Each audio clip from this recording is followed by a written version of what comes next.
Awesome. Welcome, everybody, to another edition of Mission Evolution Podcast.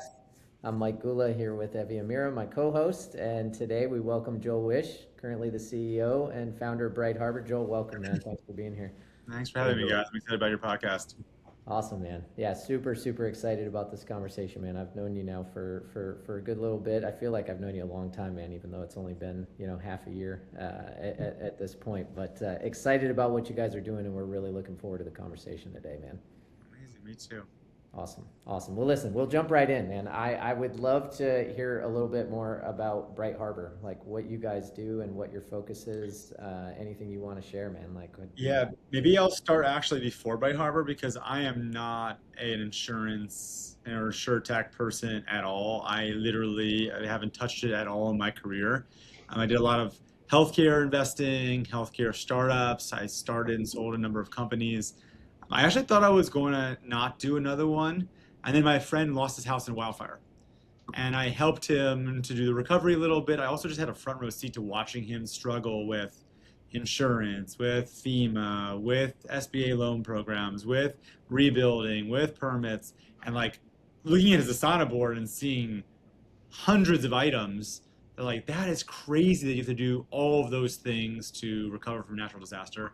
And I was already thinking a lot about climate, what are the impacts of climate change on individuals, and knowing that this is, I'm telling you, my friend, is not unique and it's happening more and more and more.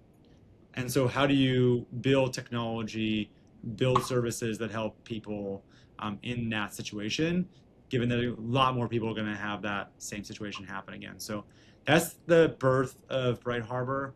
I know when you send me your brief, you're like, it's a concierge program. Maybe it's a platform. But ultimately, it's a service. We help individuals who've gone through a natural disaster like a fire or a flood to navigate the recovery process.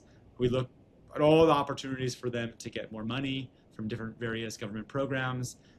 We help them to make key decisions like whether they're going to move back into the house, whether they're going to rebuild, whether they're going to sell, to navigate the appeals process and all that like crazy paperwork and bureaucracy that comes all of those um, with all of those like funding sources, and then ultimately help them to navigate the rebuilding process, find a builder, make sure they don't get fleeced, make sure they're building what they want to build, and understanding how the finances and how much they can get lines up with what the builders or the contractors or the remediation people are going to do for them.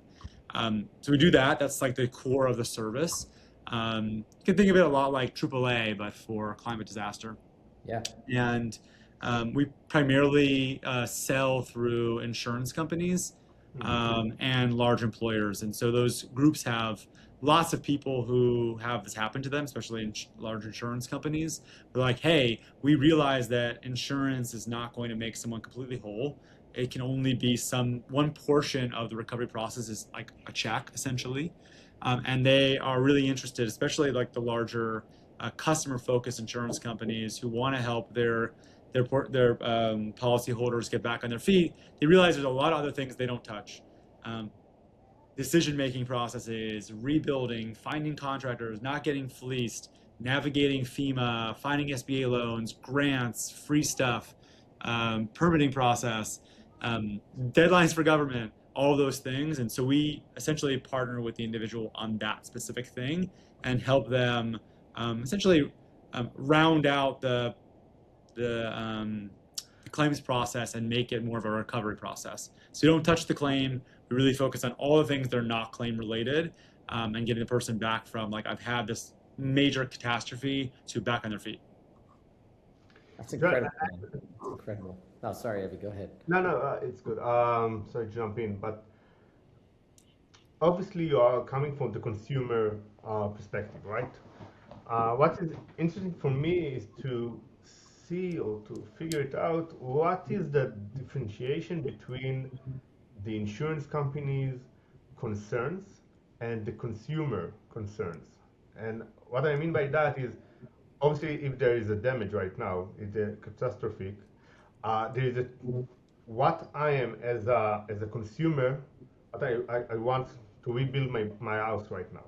But maybe the insurance company have another concern or another let's say, goal to maybe to give me hotel for a couple of days and then dealing it, I don't know, in another way. So I what do you see from your day to day? Yeah, no, it's a great question. I think reading between the lines, there is this, I think, belief system in the industry that when there is a claim, the insurance company and the policyholder's interests are misaligned. Where like every time the insurance company wants to pay the least amount of money, and every time the insured wants more money than they deserve. And I think that's like how most people in the industry kind of like think about it. Yeah. But when you actually talk to like claims people or marketing executives, like senior executives at these at insurance companies and frankly policyholders, what you actually I think you see is something completely different. Individuals want to get back into their house. They have an immense amount of trauma. And when they think the only possible way to get that happening is the insurance company, they think the insurance company is all of these things. Like its goal is to get you back up and running, then it's do or die. Every single conversation with the insurance company is like, oh, they need to do every single thing for me above and beyond, even if the insurance policy says something different. And that makes sense. A big component of what we are doing is we're actually helping the policyholder understand what insurance is right from the get-go. It's like, here's the insurance process. Here's what it is. Here's what it's not. Here's what's not going to happen. And understanding where that fits in with all the other sources of funding.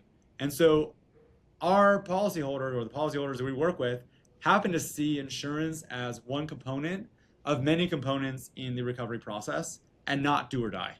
And so I think when that mindset shift happens, you can have a lot of alignment. You can like work much faster through the process of getting to a settlement with the insurance company, understanding what is like the fair amount of money to get, and having a policyholder not feel like they're getting gypped from that. It's really, really good, man, to hear you say it like that. I've been a big promoter of that for probably the last 15 years of my career. If people just have a misunderstanding of insurance and what insurance is intended to do, It makes, and it having, makes sense. It right? makes sense they have that misalignment. Like it makes sense. People, when they hear the word insurance, they think full indemnification. Yeah, yeah. Well, and for me, I feel like the thing, Joel, and you know, you can tell me your opinion on this, is I feel like of all the things that insurance does well, typically catastrophic loss is the space where insurance has done the best. Like their adjusters are usually like some of the first people on the ground. Like if you truly look at claims and issues that happen with a lot of the claims that you see of like complaints and other things are typically on like your traditional everyday insurance losses. Like something broke in my house, there was a pipe break, or I had a maintenance issue. But like the wildfires in California is a great example, right? Like Yeah. there's a loss, there's a loss. Like the insurance company is going to cover where they need to. A lot of people forget insurance is a contract. Like they're not going to gyp you. Like they're required to pay you what they're required to pay you based on the contract that you agreed to with them for the most part. I think a lot of The insurance company. Yeah, sorry, Joel, go ahead. no, I think that you're right, Mike. I don't think most insurance, executives, especially claims people or TPAs, are getting up in the morning and be like, how do I deny as many claims as possible? I think that's what people think. I don't think that's reality, like Yeah. based on my conversations with them. I do think that they skew more towards like the legal side of a claim, where it's like, what is the actual number I owe you? And like, there's not as much consideration for the emotional component of that claim and what that decision and that like those legal words they're using means for somebody. Um, yeah, certainly when there's a cat, that's when it's like easy, like, oh yeah, the house is burnt to the ground. Like there's not a lot of argument about what happened or what's what it's going to take to rebuild it. I think a lot of the other kinds of claims seem to be where people get hung up and they have lots of problems around, like it's not a total loss, it's a partial loss, or it's smoke damage, and like what is the policyholder's belief in what clean looks like versus what the insurance companies view. We see a bunch of, like, we work, obviously, our initial clients here are carriers that have a very strong mandate around customer service, retention. Often they have other products beyond property insurance that they're selling, and so they really want like to keep this person happy for a long time. And I think for them, you see a willingness to sort of like, bend a little bit and try like, how do I make this person like understand this process from an emotional perspective, and how do I get this thing paid quickly? Yeah. Um, yeah. That's super interesting. Yeah, the expectation piece, that concierge level of service is huge, right? Because knowledge is key. And if people understand, are you guys, so Joel, are you guys Bright Harbor doing that mainly through technology? Are you doing that with actual human beings that are human in the loop on this, or using AI? Like, what's your process to actually be able to provide that level of service? All of that. So every survivor of ours gets a sort of a platform on their phone and a computer. It basically breaks down all the funding sources. There's education, there's guides, there's obviously an AI platform that they can ask questions to, and like all the things that keep them organized and focused on the rebuilding. And they also have access to expert one-on-one conversations. So people who are experts on the SBA low interest loan program, FEMA appeals process, finding grants. And then we have a whole notification platform that is personalized to them that's powered by AI. And so what we're doing is, hey, Mike and Evie have completely different homes, different neighborhoods. They're going to qualify for different grants and have different deadlines for different things. And so we're personalizing notifications that go to Mike and Evie and are like, hey, Evie, there's a new grant that's available and it's for Israelis and it's like specific to people who had, fire in Eden. Like you're going to get that. Mike's not going to get that. Or might get the hey, you were in the Palisades fire and there is a requirement that you get the SBA loan application in by this date, and it might be different than Evie's. You're getting the reminders to make sure that you stay on top of those things. Yeah, and then obviously when the rebuilding component starts, which is happening for the LA fire victims now, we're helping them to understand their options for resilient rebuilding. We're educating them on the value of building in a way that is insurable. Again, we're helping them understand their options to build in a way that they can afford, like by helping them to understand all the other buckets of money beyond insurance that they're going to tap into. Like how much can they get from the SBA process? How much do they get from FEMA? Are there grants that they can use? Are there like tax breaks and IRS benefits that they can use? Like all of those things we're looking at, preparing for them to plan, and then we're introducing them to resilient builders, and we're like hand holding them through that process. That's super interesting, especially as we talk about resilience. But Evie, you were going to ask something? Yeah, on the customer topic, how do you see consumers protecting themselves, or even did you see kind of a progress in their learning how to protect themselves from each and occasion, and it's the same? No, it's definitely not the same. But I'll tell you that the people who've gone through a natural disaster or have used their insurance or used FEMA or used the low interest loan program, like they're experts. In fact, we are literally hiring them right now as our sort of surge capacity. Like we are looking to hire ex-survivors who've gone through the process on their own. They taught themselves all this stuff. This is very, as you guys know, it takes you years and years to know like how to do these things, Right. and they've learned it on their own often. Um, yeah, they are interested in what their insurance says. They understand some of the details. They know these insurance policies inside and out and backwards. They also know, like, they ask questions like, "Hey, I'm gonna rebuild this house. How do I know it's gonna get insured?" Hmm. Yeah, that's a smart question that everybody should be asking at this point in time, right? Like But it's, that's not a question someone who's generally asking when they're moving to a new house. yeah, it's very Like, true. you're not thinking about the neighborhood. Like, oh, I don't know about this neighborhood over here in in Florida. Like, I'm just gonna move into this house, and then you go for the insurance component. Yep. I think they're just starting to see a world where some places in California market, because of the lack of insurance options, people are starting to think about insurance during the home buying process, not before they've made a decision to buy a house. But still, people are falling in love with the house and then figuring out the insurance. You know, um, so that's some of the things that we're doing for people. Well, and the Um, cost component too is interesting there, and I've dealt with this throughout my career at various points, but it's obviously gotten exponentially worse the last couple of years. Is just the cost of insurance, right? Like where I live in Austin, right, Joel? You're not far. from here. Like my insurance since I've moved here in 2019 is $5,000 more than I was paying in 2019 for the same That's a home. lot. Right? Like it's just gone skyrocketed. I'm in a fire zone. I'm in a, an area where the protection class is high and the costs go up. And that actually has impacted a lot of mortgages for a lot of people and what they qualify for, right? Because you're talking Definitely. about significant add-on. But I would love to ask a little bit, man, when we talk about resilience and the things you guys are doing post-build, right, for building back better, it's just kind of the thought there. What do you guys do on the front end? Are you guys doing anything with customers that are signed up with Bright Harbor to help kind of educate on what you should be doing now to protect yourself from a wildfire or from a disaster that could occur depending on where you live?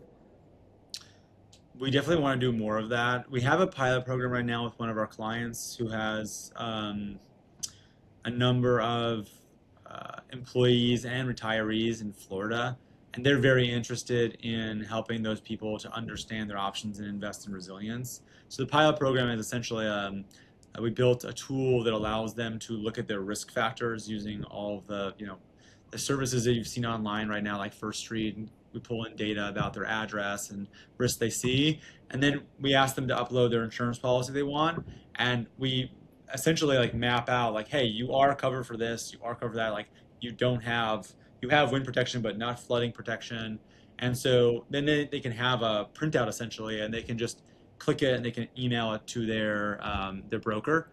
And if they don't have a broker, they can click a link and they can find some brokers that might be able to help them. And that's the first component. The more interesting thing is that client has a mandate to help those people. And they're like, okay, great. I want to see the aggregate data. How many of them are underinsured? What is the level of underinsurance? What are the issues? Oh, 80% don't have flood insurance and they live in a place where hurricanes are going to flood their homes. I want to know that because they want to consider buying additional insurance products for their employees and retirees. So they're thinking about things like gap insurance, deductible buy downs. They're thinking about these like kind of like benefits they can provide to their employees, but they need to know like what are the issues before they start buying those products. So that's kind of like mid-process right now. It's like in pilot phase, but those are some of the things that we're thinking about on the enterprise side. Got it. Wow, that's good. That's good. I keep going back to this thing in my head when we talk about resilience and what you guys are doing on the build back piece. And the reason I asked that question on the front end, right, is the hardest part that we've seen, and Evie and I have talked about this with other folks on the podcast in the past, is the investment in kind of the front end resilience, right? How do you get people to upgrade their properties now before the disaster happens? How do you get communities to pay attention, right? It's such a hard thing to do. Such a hard thing to do. And an expensive thing to do. Yes, I don't know where I got this, so I don't know if it's like a real number, but someone had told me that the average amount of money to retrofit a home to be like resilient and up to like some sort of minimum protected standards is like $50,000 per home. It's a really hard problem. People don't want to do it. They don't want to think about catastrophes. Generally, they want to have their insurance purchased and be done with it. They don't want to think about it too much. I think it's really, really hard. I think it's just like anything else in marketing. You have to know when to reach them. Yeah. And you have to reach them with the right offer. Mm-hmm. In California, they have a lot of fire safe type grant programs. Like they're like, I think Sonoma County has a program where they'll actually like literally pay for your landscaping if you want to go to xeriscape. And protected space. And the guy who's running the program told me that he has to hire marketing companies, like local marketing companies, to go door to door and try to sell people, and people literally chase them off with like guns, like literally don't want to see them they're like, oh, you're from the government, get the hell out of my property. And I mean that makes sense, right? Yep. But I think it sort of speaks to the fact that people don't, even when it's like, I will pay for this for you, like they don't want it. And I think you have to nail the timing. When do you talk to them? In the middle of the winter when they're not worried about fires, probably not the best time. Hey, fires just went through LA. People are all thinking about fires, fire dangers, and they know somebody. That's the moment to try to get in touch with them and get them to sign up for these kind of programs. And then you need to make the programs affordable. I think you need like low interest loan programs. One of the things I really want to see, I don't think it's going to happen in this like, sort of round of disaster recovery policy changes at the federal level, but I'd love to see those low interest loan programs for the SBA for disaster survivors actually be something that is available pre-disaster for homes in certain cat specific areas to make investments in resilient upgrades to the home. Yep. Makes It feels like a no-brainer. It feels like a no-brainer to me. Yeah, makes a ton of sense. I'd be curious to ask this. I know you do a lot of work with FEMA and others. Do you see the changes federally and some of the things that are starting to come down? I feel like the amount of marketing material that's out there now about disaster recovery, like it's been around, some of it. Obviously, disasters have happened for a long time, but it seems like you're seeing more and more. It feels like people are starting to pay closer attention. You're starting to have responses that are a little bit different from FEMA. We dealt with this with the floods this summer in Texas, right? With the response times, a lot of stuff that hit the news and all the things that came out about the resilience that could have been done that wasn't done. Curious, how much of that has been a focus for you guys? It's a big focus. We hired the former administrator of FEMA to be our president, spokesperson, to help us to craft how we want to interface with government. I think there's a lot of opportunities, given the most of these individuals, like bureaucracy that they deal with, these local, it's state, it's federal government issues. It's HUD, it's agriculture department, it's FEMA, it's SBA. You've got people from independent adjusters to come out and like verify losses. It's like a whole system that is just really hard to interact with. And I think the silver lining to some of this is that hopefully some of that gets streamlined. And I think in the streamlining of this program, the number one question is like, hey, well, if you're going to streamline it, you have to streamline it for the survivor. You don't need to streamline it for SBA. They have their own systems. You need to give the survivor some sort of like platform, some sort of like central place where all this stuff touches. Like, why send two people to verify the loss for SBA and one for FEMA when you can send one person? Why are you not coordinating? And my argument, and it's self-serving in a way because we're building to this future, is like, why don't we make a app for the survivor where they interface once, they upload their documents once, they have their questions answered once, they have their address and verification information, and all the things they need for government, and one time, and that they get this scheduling requests for people to come by the home, or scheduling requests or like grant opportunities to get sent directly to them. Why can't we do that? Like, that seems like a no-brainer, and that's what I'm arguing for. And I'd love to be the one to build that, because I think a lot of what we've already built is that thing. But I think that's going to be a vital component if they're going to actually streamline the process for survivors. That's great, man. I'm sure consumers and I think even insurance companies would love a program like that. Yeah, well, insurance companies would love that because they don't control any component of the government stack, and it's a gigantic part of the recovery experience. Yep. Abby, were you going to ask something there? I felt like I cut you off when I asked my last No, question. you're good. I'm trying. I think I have something here with my mic. Keep to another question. I try to fix something here.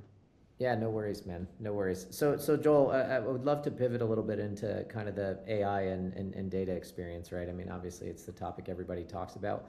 I have a lot of my own personal opinions on AI and what it can do for insurance itself, but I think in your world, I think there's probably more applications of how you can use it to help identify different risks. Would just love to double down a little bit on that and kind of your take on working with big carriers, their comfort with the level of AI you guys are using for the experience. Anything you can share on that would be super insightful.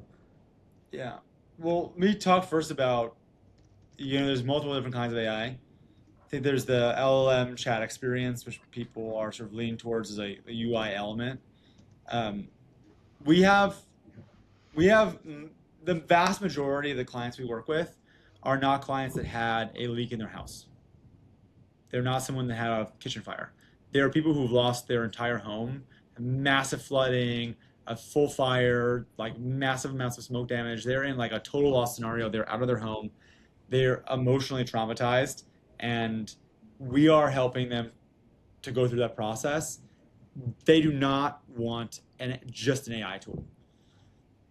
I think it's great to have AI tooling thing that helps them with their personal property that can, organize it for insurance and also for the SBA loan program and FEMA, like, because they want different things. I think those are like great places where like front facing, consumer facing AI is great. I also think it's great for messaging. I mentioned the notifications and personalized notifications. So Evie's only getting the note for Mike. Today, if you want to find grants in LA, you go onto these nonprofit websites or these like little groups or even national groups. They're just like a website where there's someone pooped out all the grant opportunities and deadlines onto one page on like a 1990s website. It looks terrible. It's really hard to figure out, is that grant something that I can get? Is it worth my time to even look at this? So you're just scrolling through fucking AI slop, honestly, and you don't know what to look at and you're overwhelmed. So I think that's a great opportunity for AI to look, okay, what is this grant? Oh, they didn't put the amount on the grant. I'm going to email them. And I'm going to find out what is the maximum grant? Is it worth this person's time? We collect that information on the back end, and then we're making a grant finder available for people where they can just find one that's personalized to them. I think those are great like AI tooling systems. Obviously, when someone reaches out to us via text message, we can use AI for like really like low intensity requests. Like, when's the deadline for SBA? Or like, hey, what should I do about this letter I got from FEMA? Those are all really good opportunities for us to have. Hey, this is what that thing, like, hey, you could just upload that thing here and I'll tell you what the letter means. And AI can do a pretty good job, based on our information about those standard letters that go out, of doing that. But, and this is the big but, there is a gigantic amount of emotional value and like strategic value for the survivor to know that Mike, who has 20 years experience in insurance and disaster recovery and FEMA and general contracting, is there for him and is monitoring his account and is reachable. And so that first phone call, at 30-minute, 45-minute, hour-long phone call we do, where we like deep dive on their problems, we're asking them like, what is your challenge right now? What is happening for you? And we're addressing those issues like one-on-one in an emotional way, like on video. Then we're going through our like standard spiel, right? It's like, okay, hey, let's talk about FEMA. Let's talk about the different buckets of FEMA. Have you applied yet? The deadline's next week. Okay, you want to apply? All right, I'm gonna send you a guide to making sure that the first application is good, so you don't have to do it twice. Let's talk about the SBA loan program. Let's talk about your IRS tax benefits. Let's talk about personal property for the IRS and what you need to be thinking about as you start to make your list. Oh, you're already making a list for insurance? That's great. The IRS is going to want something a little different. SBA loan program can actually give you a bunch of the money for that as well. That's a little different too. Let me give you the guide for that. Let me tell you how to do that. And when you hear that from a person, that is like dramatically changes the way they experience recovery and goes from a moment of low confidence to a high confidence experience. And I've seen that. And one of the things, like our unfair advantages for recruiting, is at the final round of interviews, I'm having them sign NDAs and having them listen to calls. That first phone call with a survivor, when they're like, wow, that person came on having all these issues or not knowing anything, and like, you had a structured approach, you answered their questions, and I could actually like feel the difference in their demeanor at the end of the phone call. That's awesome. So that's our premium product. Now, I think the future of Bright Harbor, like longer term, is okay, cool. When there's a smaller loss, can we have an AI only set of tools that helps the person where they don't need a full expert all the time? Maybe the expert is still available when they need it, maybe, but they don't need it all the time. But You'd it's be like, not oh, like you're the expert, the insurance expert for we your service. not, like we don't you, provide is the no, we human don't provide insurance experts. Like we don't touch the claim.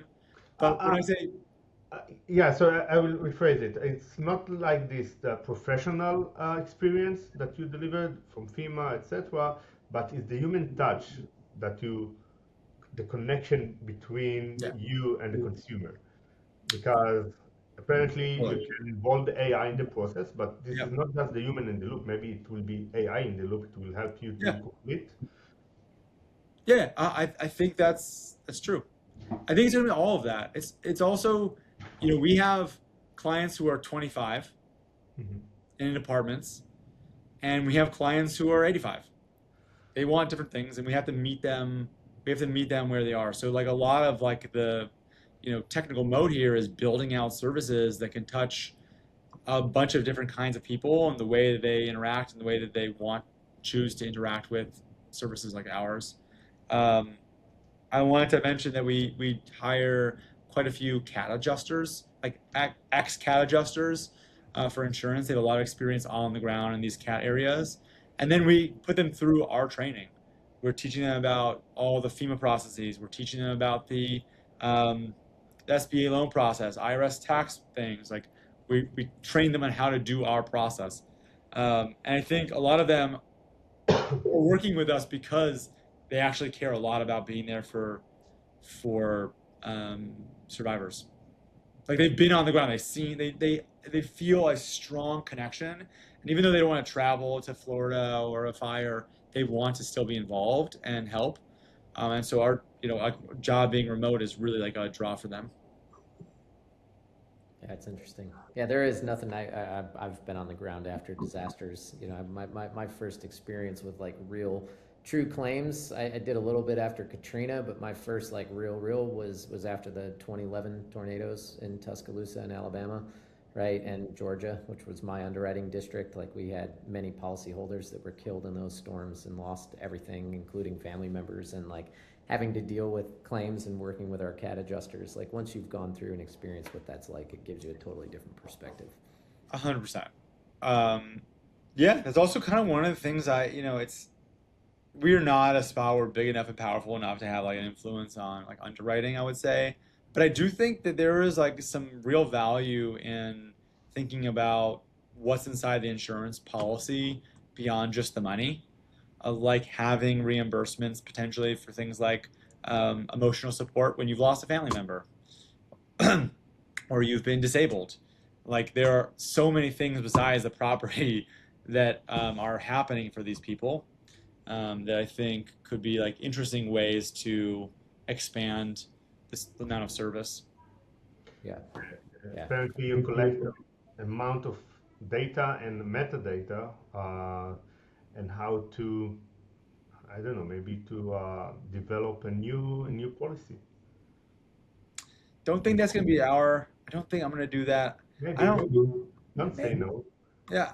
I mean, I don't say no to anything. I I want to set like think about. Okay, my goal is to help people prepare for and recover from natural disasters and climate change broadly. That's the mission of this company. When you think about disaster survivors, we already talked about, Mike already mentioned why I'm not really focusing on pre, because people don't, it's like changing behaviors. They don't want to do it. So really thinking about the moment. I have, sorry to jump in, but you right now you're not focusing on the pre, but you said right now you said that you want to teach the consumer to before or to prepare. Okay, what is the difference for you No, no, between them? it's more of like think of my mission more broadly and longer term. Today we're not doing any like significant amounts of preparation, resilience investments ahead of things. We have a pilot program I mentioned. We do think about it. We don't really have action against like large programs. Like in the majority of what we do, like I would say 95% of the work that we do is all post disaster, the moment in time they need you the most, and we're there for them. And when you think about that, every disaster survivor effectively touches two organizations. They touch their government through some program, whether it's FEMA or it's their local rebuilding, like permitting process, whatever, and they touch their insurance if they have insurance. So, what I think about how do I monopolize and touch every single disaster survivor, I think about being a partner of those two organizations. Mhm. I want to be the partner for the insurance companies, and I want to be the partner for the government.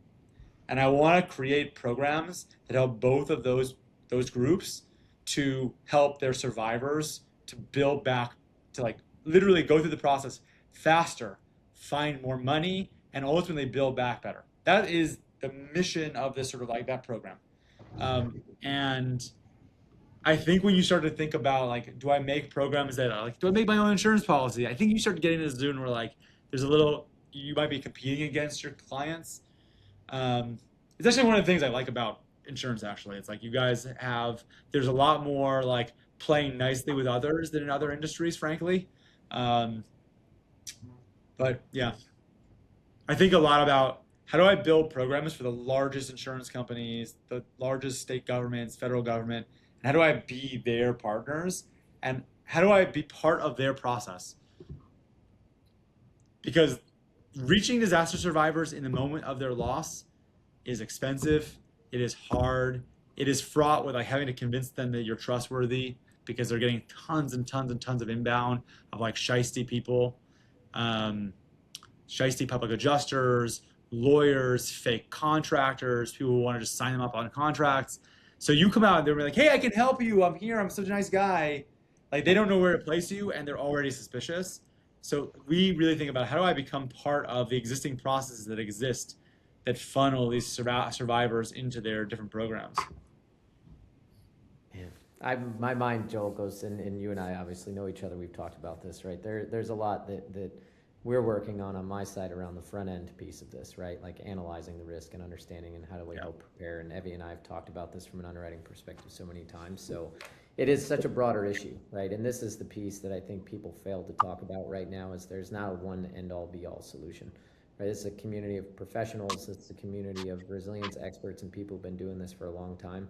I always tell people, like, we know how to protect ourselves, right? IBHS showed how to protect a home against a wildfire and a hurricane, 10 years ago, right? It's just a question of, can you get people to do all the things that they need to do to protect themselves? They really love that tree in their front yard that they don't want to Sure do. Yeah, right? they don't want their house looks naked without hedges. I mean, 100%.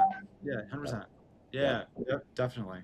Yeah, and it's a hard thing on the front end retrofit, right? Like I always use the analogy around the auto industry, right? Like if houses turned over as fast as cars, houses would be just as protected as cars. You'd see backup sensors and airbags and like all these different sensors added in all these things. And you see this, right? I mean, I'll shout out, the work I did at Hippo and what they were doing with home builders, right? Like Lennar and Pulte and all these home builders that are trying to incorporate a lot more advancements in protecting the property and resilience around the property. So it's a really good point about really good point about the turnover.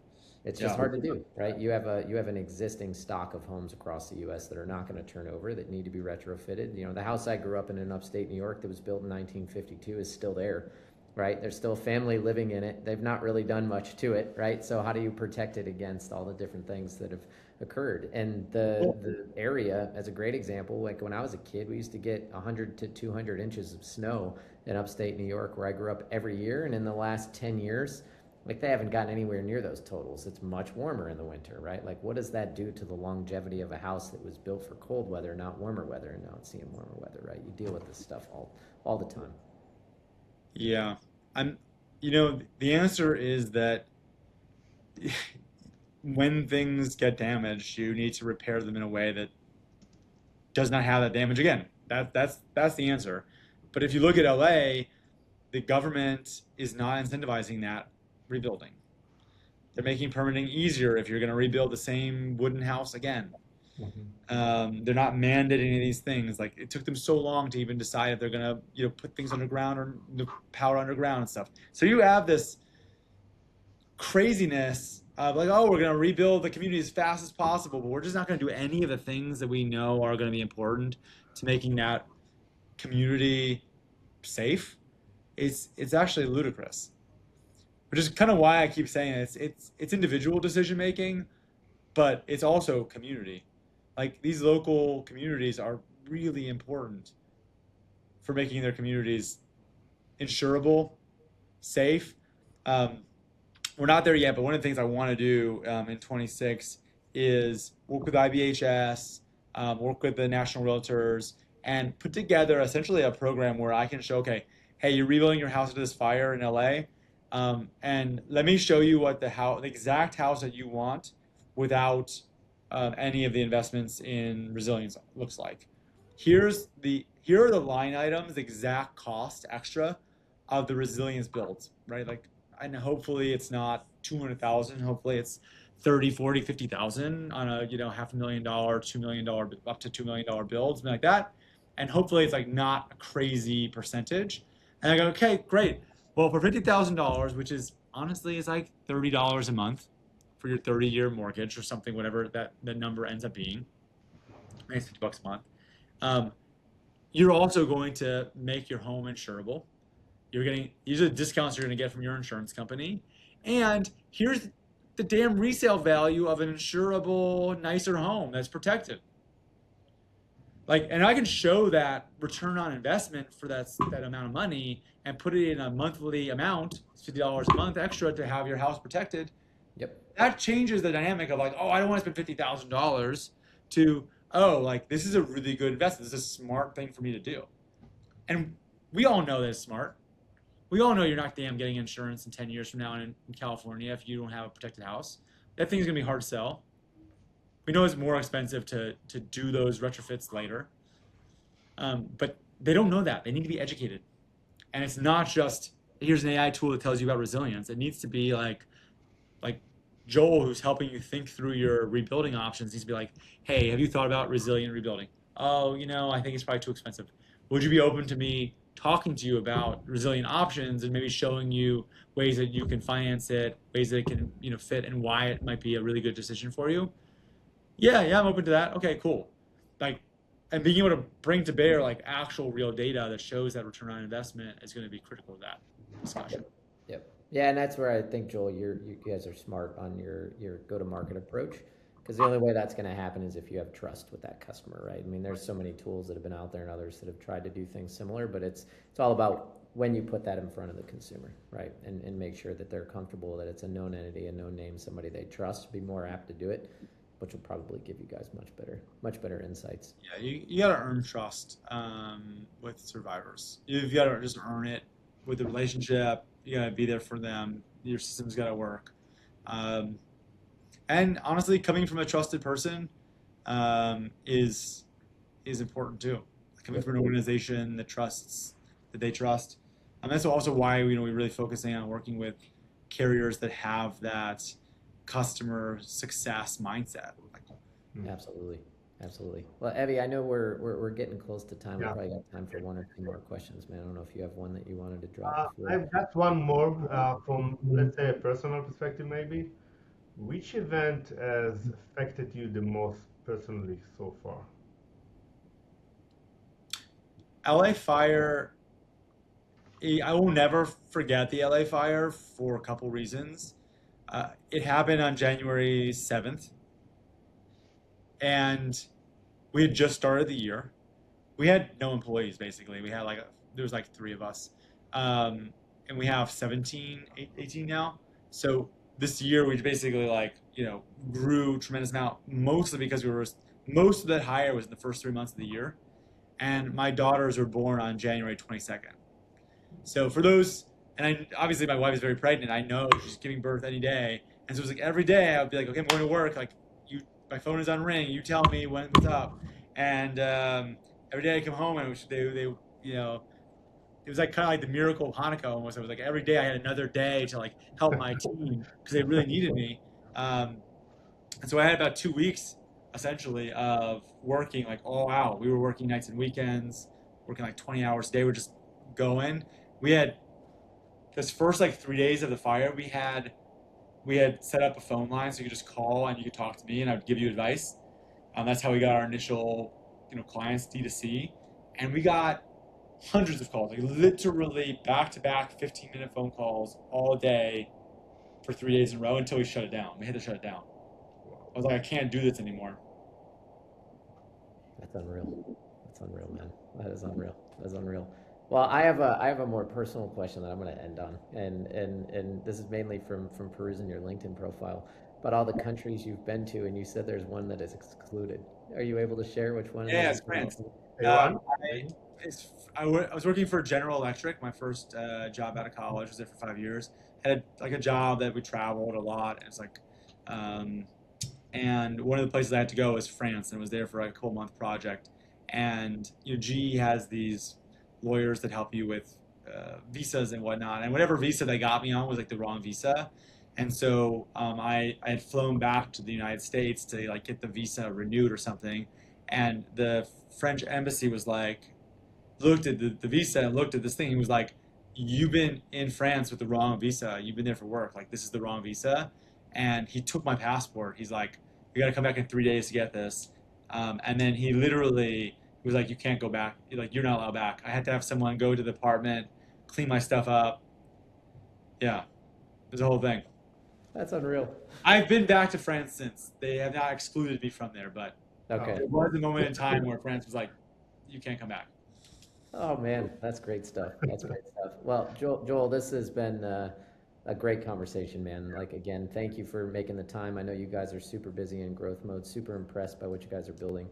It's a much needed thing. As a 20-year insurance underwriter and product builder, like, I love what you guys do. I think it's great. I think it's going to be a huge benefit for a lot of consumers out there when these events continue to happen and get worse. So, man, I'll tell you for myself, like, thank you so much for being here with us, man. It's really good. Thanks, Mike. Really appreciate you, and nice to meet you, Evie. Thank you very much, Joel. All right, take care. Thank you.